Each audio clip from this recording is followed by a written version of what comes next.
আমরা চেষ্টা করব সুন্দর নির্বাচনের দিকে যেতে। সো মামুনুল হক সাহেবকে তাদের রাজনীতি করতে দেন, আমরা আমাদের রাজনীতি করব। আমাদের রাজনীতি হলো এলাকার উন্নয়নের রাজনীতি, দেশ জাতির উন্নয়নের রাজনীতি।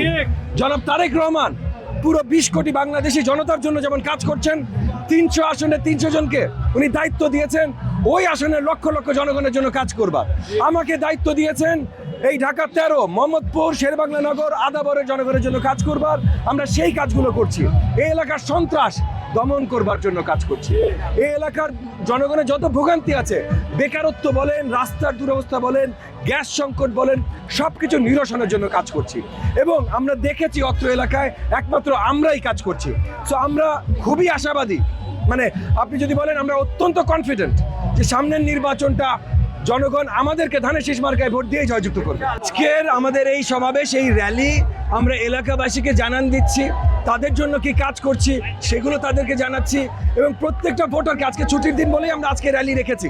আমরা কোনো সরকারি চাকরিজীবী মানে ওয়ার্কিং ডেতে আমরা কোনো র্যালি রাখি না, যেন কোনো রাস্তা আটকানো বা এই ধরনের দুর্ভোগ না হয়। আজকে ছুটির দিন, জুম্মা বাদে আমরা র্যালিটা রেখেছি, যখন লোকজন ইউজুয়ালি লাঞ্চ করে বাসায় রেস্ট নেয়, যেন কারো কোনো দুর্ভোগ না হয়। এবং আমাদের হাজার হাজার, এখানের মধ্যে 10,000-এর উপরে আমাদের সাপোর্টাররা আছেন, আমাদের কর্মীবৃন্দ আছেন। আমরা এলাকায় একটা সুন্দর র্যালি করছি সবাইকে জানানোর যে আগামীর বাংলাদেশ কত সুন্দর করে আমরা গড়বো, এবং আগামীর বাংলাদেশ আমরাই গড়বো। অন্য যে কোনো কেউ, এগেন আপনাকে বলছি, জামাত বলেন, মামুনুল হক সাহেব বলেন, সবার তাদের নিজেদের রাজনীতি আছে, তাদের রাজনীতি সংঘর্ষের হতে পারে, তাদের রাজনীতির অনেক কিছু হতে পারে। আমাদের মাথা ব্যথা না ভাই, আমাদের কাজ দেশ গড়া। আমি প্রত্যেকটি নেতাকর্মীকে পরিষ্কার বলে দিয়েছি কোনো ধরনের উস্কানিতে সাড়া না দিতে। কোনো ধরনের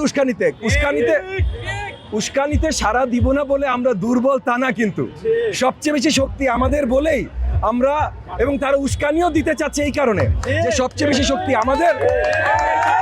তো তারা উস্কানি দিয়ে আমাদের নেতাকর্মীদের যদি খেপিয়ে দিতে পারে, তাহলে অন্য কোনো ঘটনা ঘটাতে পারে, তাহলে তারা হয়তো নির্বাচনকেই প্রশ্নবিদ্ধ করতে পারবে। কারণ নির্বাচন হলে তারা হারবে।